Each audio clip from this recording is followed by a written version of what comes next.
ਇਹਦੀ ਵੀ ਅਵੇਅਰਨੈਸ ਦਈਏ। ਇਹ ਸਾਰੇ ਜਿਹੜੇ ਅਦਾਰੇ ਹੈਗੇ ਨੇ ਇਹ ਵੀ ਕੋਸ਼ਿਸ਼ ਕਰ ਰਹੇ ਹੈਗੇ ਨੇ ਕਿ ਆਗਾਹੀ ਫੈਲਾ ਰਹੇ ਹੈਗੇ ਨੇ ਅਤੇ ਲੋਕਾਂ ਨੂੰ ਦੱਸ ਰਹੇ ਹੈਗੇ ਨੇ ਕਿ ਸ਼ਾਦੀ ਤੋਂ ਪਹਿਲੇ ਇੱਕ ਛੋਟਾ ਜਿਹਾ ਟੈਸਟ ਜਿਹੜਾ ਹੈਗਾ ਨਾ ਕਰ ਲਓ, ਤਾਂ ਕਿ ਇਸ ਮੋਜ਼ੀ ਬਿਮਾਰੀ ਤੋਂ, ਇਸ ਬਿਮਾਰੀ ਤੋਂ ਅਤੇ ਇਸ ਤਕਲੀਫ ਅਤੇ ਪਰੇਸ਼ਾਨੀ ਤੋਂ ਸਭ ਨੂੰ ਛੁਟਕਾਰਾ ਮਿਲ ਸਕੇ। ਅਤੇ ਇਨਸ਼ਾ ਅੱਲਾਹ ਤਾਲਾ ਸੁੰਦਸ ਫਾਊਂਡੇਸ਼ਨ ਦਾ ਖੁਆਬ ਹੈਗਾ ਥੈਲੇਸੀਮੀਆ ਫਰੀ ਪਾਕਿਸਤਾਨ ਦਾ, ਅਤੇ ਉਹ ਇਨਸ਼ਾ ਅੱਲਾਹ ਤਾਲਾ ਇੱਕ ਨਾ ਇੱਕ ਦਿਨ ਸਾਡੀ ਕੋਸ਼ਿਸ਼ਾਂ ਨਾਲ, ਸਾਡੇ ਰਜ਼ਾਕਾਰਾਂ ਦੀਆਂ ਕੋਸ਼ਿਸ਼ਾਂ ਨਾਲ ਇਨਸ਼ਾ ਅੱਲਾਹ ਤਾਲਾ ਇੱਕ ਦਿਨ ਉਹ ਆਏਗਾ ਕਿ ਜਦੋਂ ਅਸੀਂ ਇਹਦੇ ਵਿੱਚ ਕਾਮਯਾਬੀ ਹਾਸਲ। ਖਾਨ ਸਾਹਿਬ, ਪਾਕਿਸਤਾਨ 'ਚ ਥੈਲੇਸੀਮੀਆ ਦੇ ਮਰੀਜ਼ਾਂ ਦੀ ਤਾਦਾਦ ਅੰਦਾਜ਼ਨ ਕਿਤਨੀ ਹੈ?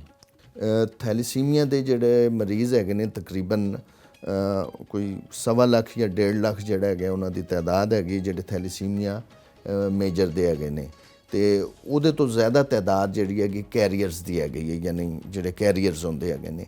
ਅਤੇ ਕੈਰੀਅਰ ਮੀਨਸ ਕਿ ਜਿਹੜੇ ਮਾਈਨਰਸ ਨੇ, ਜਿਹੜੇ ਮਾਈਨਰਸ ਹੈਗੇ ਨੇ, ਜਿਨ੍ਹਾਂ ਤੋਂ ਜਿਹੜਾ ਹੈਗਾ ਨਾ ਅੱਗੇ ਜਿਹੜਾ ਹੈਗਾ ਨਾ ਇਹ ਮੁੰਤਕਿਲ ਹੋ ਸਕਦੀ ਹੈ ਬਿਮਾਰੀ। ਯਾਨੀ ਅਗਰ ਉਹ ਦੋਵੇਂ ਕੈਰੀਅਰਸ ਦੀ ਸ਼ਾਦੀ ਹੋ ਜਾਏਗੀ ਤਾਂ ਉਹ ਹੋ ਜਾਏਗਾ। ਇਹ ਗੱਲ ਤਾਂ ਤੁਹਾਨੂੰ ਸਾਡੇ ਜਿਹੜੇ ਡਾਕਟਰਸ ਹੈਗੇ ਨੇ ਉਹ ਮਜ਼ੀਦ ਬਿਹਤਰ ਤਰੀਕੇ ਨਾਲ ਦੱਸ ਸਕਣਗੇ, ਲੇਕਿਨ ਮੇਰੇ ਇਲਮ ਦੇ ਮੁਤਾਬਿਕ ਜਿਹੜਾ ਹੈਗਾ ਨਾ, ਅਤੇ ਅਗਰ ਦੋਵੇਂ ਕੈਰੀਅਰਸ ਦੀ ਸ਼ਾਦੀ ਹੋਈ ਤਾਂ ਫਿਰ ਜਿਹੜਾ ਹੈਗਾ ਨਾ ਉਹ ਚਾਂਸਿਸ ਹੁੰਦੇ ਹੈਗੇ ਨੇ ਕਿ ਬੱਚੇ ਨੂੰ ਵੀ ਮੁੰਤਕਿਲ ਹੋ ਸਕਦਾ। ਤੇ ਖਾਨ ਸਾਹਿਬ, ਇਹ ਜਿਹੜੀ ਤਾਦਾਦ ਤੁਸੀਂ ਦੱਸੀ ਹੈ, ਇਹਦਾ ਕੋਈ ਬਾਕਾਇਦਾ ਡਾਟਾ ਵੀ ਮੌਜੂਦ ਹੈ? ਜੀ, ਉਹਦਾ ਡਾਟਾ ਵੀ ਮੌਜੂਦ ਹੈਗਾ, ਲੇਕਿਨ ਇਹ ਸਹੀ ਡਾਟਾ ਮੌਜੂਦ ਨਹੀਂ ਹੈਗਾ ਕਿਉਂਕਿ ਤਸਦੀਕਸ਼ੁਦਾ ਡਾਟਾ ਨਹੀਂ, ਤਸਦੀਕਸ਼ੁਦਾ ਇਸ ਵਾਸਤੇ ਨਹੀਂ ਹੈਗਾ। ਜਿਸ ਤਰ੍ਹਾਂ ਮੈਂ ਤੁਹਾਨੂੰ ਦੱਸਾਂ ਕਿ ਪੰਜਾਬ ਦੇ ਐਸੇ ਦੂਰ ਦਰਾਜ਼ ਦੇ ਅਜ਼ਲਾ ਹੈਗੇ ਨੇ ਜਿੱਥੇ ਉੱਥੇ ਨਹੀਂ ਲੋਕ ਜਿਹੜਾ ਹੈਗਾ ਨਾ ਹਸਪਤਾਲਾਂ ਤੱਕ ਪਹੁੰਚ ਸਕਦੇ ਜਾਂ ਸਾਡੇ ਵਰਗੇ ਅਦਾਰਿਆਂ ਤੱਕ ਨਹੀਂ ਪਹੁੰਚ ਸਕਦੇ ਹੈਗੇ।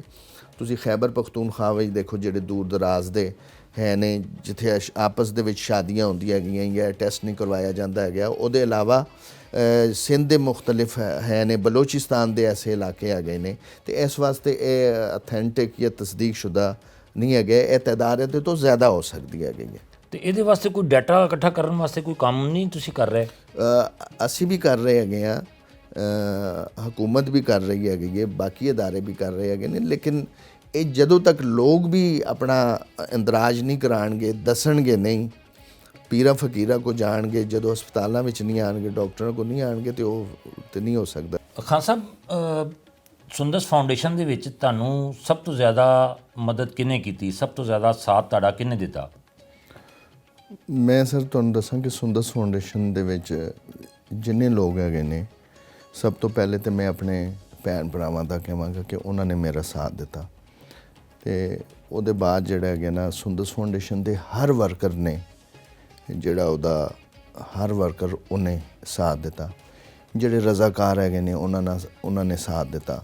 ਅਤੇ ਸ਼ੁਰੂ ਦੇ ਵਿੱਚ ਜਿਸ ਤਰ੍ਹਾਂ ਸੁੰਦਸ ਦੇ ਵਾਲਿਦ ਹਾਜੀ ਸਰਫਰਾਜ਼ ਸਾਹਿਬ, ਹਾਜੀ ਇਕਬਾਲ ਸਾਹਿਬ, ਉਹਦੇ ਬਾਅਦ ਜਿਹੜਾ ਹੈਗਾ ਨਾ ਮੈਂ ਤੁਹਾਨੂੰ ਇੱਕ ਗੱਲ ਦੱਸਣਾ ਚਾਹੁੰਦਾ ਹੈਗਾ ਵਾ ਕਿ ਅੱਜ ਜੋ ਸੁੰਦਸ ਫਾਊਂਡੇਸ਼ਨ ਹੈਗਾ, ਸੁੰਦਸ ਫਾਊਂਡੇਸ਼ਨ ਦਾ ਉਹ ਨਾਂ ਅਤੇ ਉਹ ਮਕਾਮ ਨਾ ਹੁੰਦਾ ਅਗਰ ਸੁੰਦਸ ਫਾਊਂਡੇਸ਼ਨ ਨੂੰ ਮੁੰਨੂ ਬਾਈ ਮੁਯੱਸਰ ਨਾ ਆਉਂਦੇ।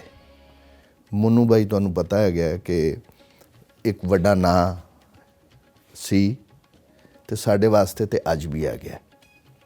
ਮੁੰਨੂ ਬਾਈ ਜਿਹੜੇ ਹੈਗੇ ਨੇ ਉਹ ਨਾ ਸਿਰਫ ਕਲਮਕਾਰ, ਅਦੀਬ, ਸ਼ਾਇਰ ਅਤੇ ਕਾਲਮ ਨਵੀਸ ਹੀ ਨਹੀਂ ਸੀ ਬਹੁਤ ਵੱਡੇ, ਉਹ ਬਹੁਤ ਵੱਡੇ ਇਨਸਾਨ ਵੀ ਹੈਗੇ ਸੀ।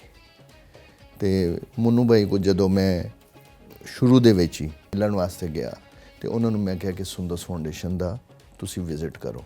ਮੁਲਾਕਾਤ ਕਿਸ ਤਰ੍ਹਾਂ ਹੋਈ ਉਹਨਾਂ ਨਾਲ?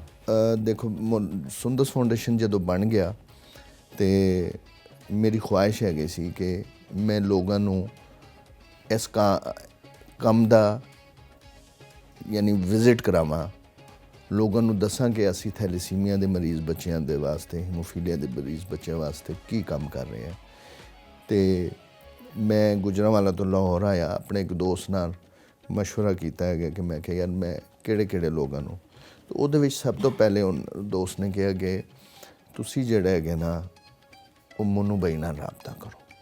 ਅਤੇ ਮੈਂ ਮੁੰਨੂ ਬਾਈ ਨਾਲ ਰਾਬਤਾ ਕੀਤਾ। ਇਹ ਮੇਰੇ ਖਿਆਲ ਨਾਲ 2001 ਦੀ ਗੱਲ ਹੈਗੀ ਹੈ, ਤਕਰੀਬਨ 2001 ਦੀ ਗੱਲ ਹੈਗੀ ਹੈ। ਉਹਨਾਂ ਦੇ ਘਰ ਮੈਂ ਰਿਵਾਜ਼ ਗਾਰਡਨ ਗਿਆ ਤੇ ਉਹਨਾਂ ਨੂੰ ਮੈਂ ਦਰਖਾਸਤ ਕੀਤੀ ਕਿ ਤੁਸੀਂ ਸੁੰਦਸ ਫਾਊਂਡੇਸ਼ਨ ਦਾ ਦੌਰਾ ਕਰੋ, ਸੁੰਦਸ ਫਾਊਂਡੇਸ਼ਨ ਦੇ ਮਰੀਜ਼ ਬੱਚਿਆਂ ਨੂੰ ਮਿਲੋ, ਉਹਨਾਂ ਨੂੰ ਦੇਖੋ।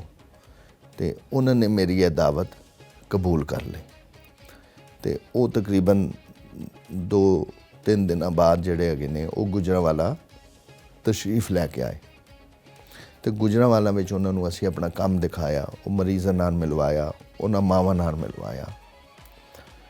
ਤੇ ਜਦੋਂ ਆਏ ਉਹਨਾਂ ਨੇ ਕੰਮ ਦੇਖਿਆ, ਉਹ ਮਰੀਜ਼ਾਂ ਨੂੰ ਮਿਲੇ ਤੇ ਉਹ ਦਿਨ ਸੀ ਤੇ ਮੈਂ ਸਮਝਦਾ ਅੱਜ ਦਾ ਦਿਨ ਵੀ ਆ ਗਿਆ। ਜਿੰਨਾ ਕੰਮ ਮਨੂ ਭਾਈ ਨੇ ਸੁੰਦਸ ਫਾਊਂਡੇਸ਼ਨ ਵਾਸਤੇ ਕੀਤਾ ਉਹ ਸ਼ਾਇਦ ਮੈਂ ਵੀ ਨਹੀਂ ਕਰ ਸਕਿਆ ਗਿਆ, ਜਾਂ ਉਹ ਸ਼ਾਇਦ ਕੋਈ ਹੋਰ ਵੀ ਨਹੀਂ ਕਰ ਸਕਿਆ ਗਿਆ। ਉਹ ਮਾਸ਼ਰੇ ਵਾਸਤੇ ਕੰਮ ਕਰਦੇ ਹੈਗੇ ਸੀ ਆਪਣੇ ਕਲਮ ਦੇ ਜ਼ਰੀਏ ਵੀ, ਉਹਦੇ ਬਾਅਦ ਜਿਹੜਾ ਹੈਗਾ ਸੁੰਦਸ ਫਾਊਂਡੇਸ਼ਨ ਦੀ ਸੂਰਤ ਦੇ ਵਿੱਚ ਵੀ ਉਹਨਾਂ ਨੇ ਕੰਮ ਕੀਤਾ। ਤੇ ਮੈਂ ਸਮਝਦਾ ਹੈਗਾ ਵਾਂ ਕਿ ਅਗਰ ਰੱਬ ਤਾਲਾ ਦੀ ਜ਼ਾਤ ਮੋਨੂ ਭਾਈ ਨੂੰ ਕੁਝ ਹੋਰ ਵੜੇ ਦੇ ਜਾਂਦੀ, ਜ਼ਿੰਦਗੀ ਦੇ ਸਾਲ ਦੇ ਜਾਂਦੀ, ਤੇ ਸ਼ਾਇਦ ਜਿਹੜਾ ਹੈਗਾ ਨਾ ਉਹ ਸੁੰਦਸ ਫਾਊਂਡੇਸ਼ਨ ਮਜ਼ੀਦ ਫਲਦਾ ਫੁੱਲਦਾ। ਲੇਕਿਨ ਮੈਂ ਰੱਬ ਤਾਲਾ ਦੀ ਜ਼ਾਤ ਦਾ ਸ਼ੁਕਰ ਅਦਾ ਕਰਦਾ ਹੈਗਾ ਵਾਂ ਕਿ ਮੋਨੂ ਭਾਈ ਜਿਸ ਤਰ੍ਹਾਂ ਸੁੰਦਸ ਫਾਊਂਡੇਸ਼ਨ ਨੂੰ ਰੱਬ ਤਾਲਾ ਦੀ ਜ਼ਾਤ ਨੇ ਨਵਾਜ਼ਿਆ ਜਾਂ ਦਿੱਤਾ, ਉਸੇ ਤਰ੍ਹਾਂ ਖਾਲਿਦ ਅਬਾਸ ਡਾਰ ਸਾਹਿਬ ਵੀ ਸਾਡੇ ਕੋਲ ਮੌਜੂਦ ਹੈਗੇ ਨੇ। ਉਹ ਹਰ ਬਲੱਡ ਕੈਂਪ ਦੇ ਵਿੱਚ ਜਾਂਦੇ ਹੈਗੇ ਨੇ। ਉਹਨਾਂ ਨੇ ਵੀ ਇਸ ਅਦਾਰੇ ਵਾਸਤੇ ਬਹੁਤ ਕੰਮ ਨਾ ਸਿਰਫ ਕੀਤਾ ਬਲਕਿ ਅੱਜ ਤੱਕ ਕਰ ਰਹੇ ਹੈਗੇ ਨੇ। ਅਗਰ ਕਿਸੇ ਕਾਲਜ ਜਾਂ ਯੂਨੀਵਰਸਿਟੀ ਦੇ ਵਿੱਚ ਜਾਂ ਕਿਸੇ ਸ਼ਹਿਰ ਦੇ ਵਿੱਚ ਉਹ ਸਵੇਰ 7-8 ਵਜੇ ਵੀ ਜਾਂ 9 ਵਜੇ ਵੀ ਕੈਂਪ ਸਟਾਰਟ ਹੁੰਦਾ ਹੈ ਤੇ ਖਾਲਿਦ ਅਬਾਸ ਡਾਰ ਸਾਹਿਬ ਜਿਹੜਾ ਹੈਗੇ ਨੇ ਉੱਥੇ ਪਹੁੰਚ ਜਾਂਦੇ ਹੈਗੇ ਨੇ।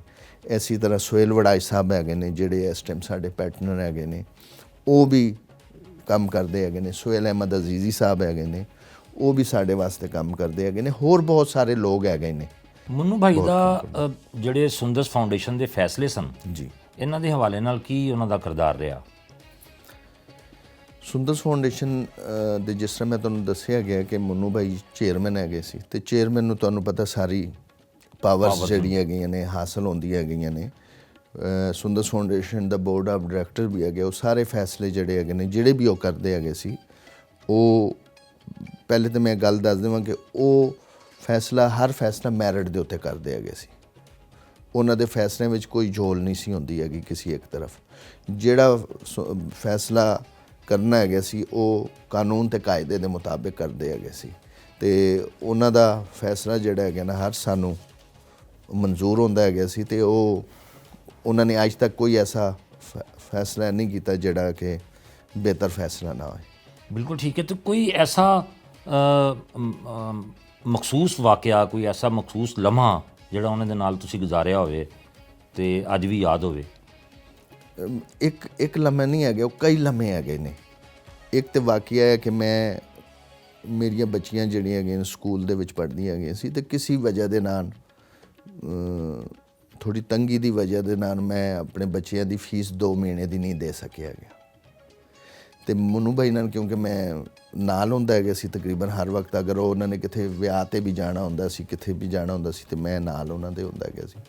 ਇੱਕ ਦਿਨ ਅਸੀਂ ਇੱਕ ਵਿਆਹ 'ਤੇ ਜਾ ਰਹੇ ਹੈਗੇ ਸੀ ਤੇ ਅੱਛਾ ਮੈਂ ਤੁਹਾਨੂੰ ਦੱਸਾਂ ਕਿ ਮਨੂ ਭਾਈ ਨੇ ਕਦੀ ਨਾ, ਉਹ ਅਗਰ ਇੱਥੇ ਬੈਠੇ ਹੋਏ ਹੈਗੇ ਨੇ ਜਾਂ ਕਿਸੇ ਦਫ਼ਤਰ ਵਿੱਚ ਬੈਠੇ ਹੈਗੇ ਨੇ ਤੇ ਉਹ ਕਿਸੇ ਕੋਲ ਉਹਨਾਂ ਨੇ ਕਦੀ ਫੋਲਾ ਫਾਲੀ ਨਹੀਂ ਕੀਤੀ ਜਾਂ ਕਿਸੇ ਨੇ। ਜੀ ਜੀ। ਲੇਕਿਨ ਉਸ ਦਿਨ ਸ਼ਾਦੀ 'ਤੇ ਜਾ ਰਹੇ ਹੈਗੇ ਤੇ ਮੈਂ ਗੱਡੀ ਚਲਾ ਰਹੇ ਹੈਗੇ, ਉਹ ਅੱਗੇ ਬੈਠੇ ਹੋਏ ਹੈਗੇ ਨੇ ਤੇ ਡੈਸ਼ਬੋਰਡ ਦੇ ਵਿੱਚੋਂ ਕੱਢਦੇ ਹੈਗੇ ਨੇ ਉਹ ਜਿਹੜੇ ਫੀਸ ਦਾ ਹੈ ਸੀ ਨੋਟਿਸ, ਉਹ ਮੇਰੇ ਚਲਾਨ ਹੈਗੇ ਸੀ, ਉਹ ਪਿਆ ਹੋਇਆ ਗਿਆ ਸੀ। ਤੇ ਉਹ ਤਕਰੀਬਨ ਮੇਰੀ ਬੱਚੀਆਂ ਦੀ ਫੀਸ ਜਿਹੜੀ ਹੈਗੀ ਹੈ ਉਹ ਤਕਰੀਬਨ 2 ਮਹੀਨੇ ਦੀ ਕੋਈ ਮੇਰੇ ਖਿਆਲ ਨਾਲ 82-83 ਹਜ਼ਾਰ ਰੁਪਇਆ ਹੋਏਗੀ। ਤੇ ਉਹਨਾਂ ਨੇ ਉਹੀ ਜਿਹੜਾ ਹੈਗਾ ਨਾ ਵਰਕਾ ਜਿਹੜਾ ਹੈਗਾ ਨਾ ਉਹਨੂੰ ਦੇਖਿਆ ਤੇ ਪੜ੍ਹਨ ਲੱਗ ਪਏ ਤੇ ਮੈਨੂੰ ਪੁੱਛਦੇ ਹੈਗੇ ਨੇ ਕੀ ਹੈਗਾ। ਮੈਂ ਕਿਹਾ ਸਰ ਕੁਛ ਨਹੀਂ ਹੈਗਾ, ਉਹ ਨਹੀਂ ਹੈ ਤੇ ਫੀਸ ਚਲਾਣੇ ਤੇ ਜਮ੍ਹਾਂ ਨਹੀਂ ਕਰਵਾਇਆ ਗਿਆ, ਨੋਟਿਸ ਆਇਆ ਗਿਆ। ਤੇ ਉਹਦੇ ਬਾਅਦ ਮੈਂ ਵੀ ਗੱਲ ਨੂੰ ਇੱਧਰ ਉੱਧਰ ਕਰ ਦਿੱਤਾ ਹੈਗਾ ਤੇ ਉਹਨਾਂ ਨੇ ਰੱਖ ਦਿੱਤਾ। ਤੇ ਜਦੋਂ ਅਸੀਂ ਸ਼ਾਦੀ ਤੋਂ ਵਿਆਹ ਤੋਂ ਫਾਰਗ ਹੋ ਕੇ ਆਏ, ਤੇ ਉਹਨਾਂ ਨੇ ਮੈਨੂੰ ਕਿਹਾ ਕਿ ਸਵੇਰੇ ਜਿਹੜਾ ਹੈਗਾ ਨਾ ਮੇਰੇ ਘਰ ਆਈ। ਅੱਛਾ, ਮੇਰੇ ਵੀ ਜ਼ਹਨ ਨੇ ਕਿਹਾ ਗਿਆ ਕਿ ਇਹਨਾਂ ਨੇ ਇਸ ਵਾਸਤੇ ਬੁਲਾਉਣਾ ਹੈਗਾ, ਤੇ ਮੈਂ ਕੋਸ਼ਿਸ਼ ਕੀਤੀ ਕਿ ਮੈਂ ਨਾ ਜਾਵਾਂ। ਤੁਸੀਂ ਯਕੀਨ ਕਰੋ ਕਿ ਜਦੋਂ ਥੋੜ੍ਹਾ ਟਾਈਮ ਗੁਜ਼ਰਿਆ ਗਿਆ ਤੇ ਉਹਨਾਂ ਨੇ ਮੈਨੂੰ ਫੋਨ ਕੀਤਾ ਕਿ ਕਿੱਥੇ ਰਹਿ ਗਿਆ ਹੈਗਾ, ਤੂੰ ਆਇਆ ਨਹੀਂ ਹੈਗਾ। ਤੇ ਮੈਂ ਉਹਨਾਂ ਨੂੰ ਕਿਹਾ ਅੱਛਾ ਮੈਂ ਆ ਰਿਹਾ ਹੈਗਾ, ਮੈਂ ਇੱਥੇ ਪਹੁੰਚ ਗਿਆ, ਹਾਲਾਂਕਿ ਮੈਂ ਹਾਲੀ ਦਫ਼ਤਰ ਹੈ ਗਿਆ ਸੀ। ਤੇ ਮੈਂ ਕਿਹਾ ਮੈਂ ਬਸ ਨਿਕਲ ਪਿਆ, ਮੈਂ ਆ ਰਿਹਾ ਹੈਗਾ।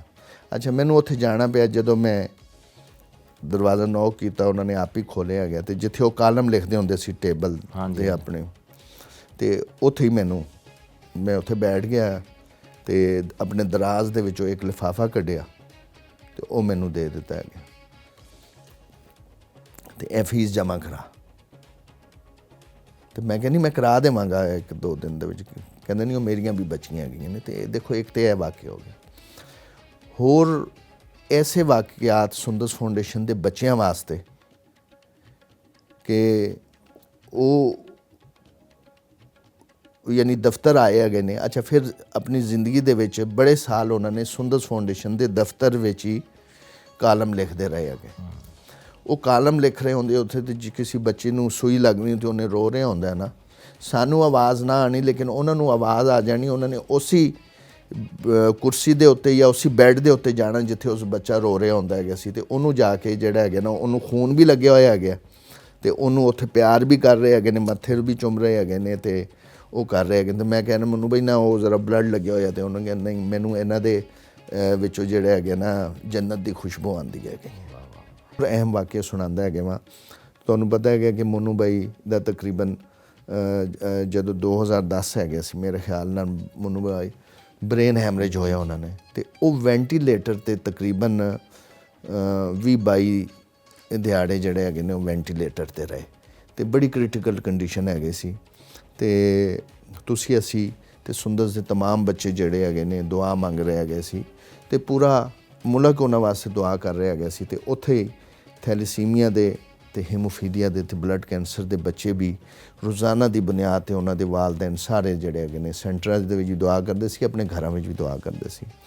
ਤੇ ਜਦੋਂ ਰੱਬ ਤਾਲਾ ਦੀ ਜ਼ਾਤ ਨੇ ਕਰਮ ਕੀਤਾ ਹੈਗਾ ਕਿ 20-22 ਦਿਨਾਂ ਬਾਅਦ ਜਦੋਂ ਵੈਂਟੀਲੇਟਰ 'ਤੇ ਉਤਰੇ, ਤੇ ਉਸ ਟਾਈਮ ਮੈਂ ਜਦੋਂ ਉਹਨਾਂ ਨੂੰ ਵੈਂਟੀਲੇਟਰ 'ਤੇ ਲਾ ਰਿਹਾ ਗਿਆ ਸੀ, ਤੇ ਮੈਂ ਮੌਜੂਦ ਹੈਗਾ ਸੀ। ਜਦੋਂ ਵੈਂਟੀਲੇਟਰ 'ਤੇ ਲਾਇਆ ਉਹਨਾਂ ਨੂੰ, ਤੇ ਥੋੜ੍ਹੀ ਦੇਰ ਬਾਅਦ ਮੋਨੂ ਬਾਈ ਨੂੰ ਹੋਸ਼ ਆਇਆ, ਤੇ ਉਹਨਾਂ ਨੇ ਮੇਰਾ ਇਹ ਵਾਲਾ ਹੱਥ ਫੜ ਕੇ, ਯਾਨੀ ਖੱਬਾ ਹੱਥ ਫੜ ਕੇ, ਤੇ ਇਸ ਤਰ੍ਹਾਂ ਕੀਤਾ।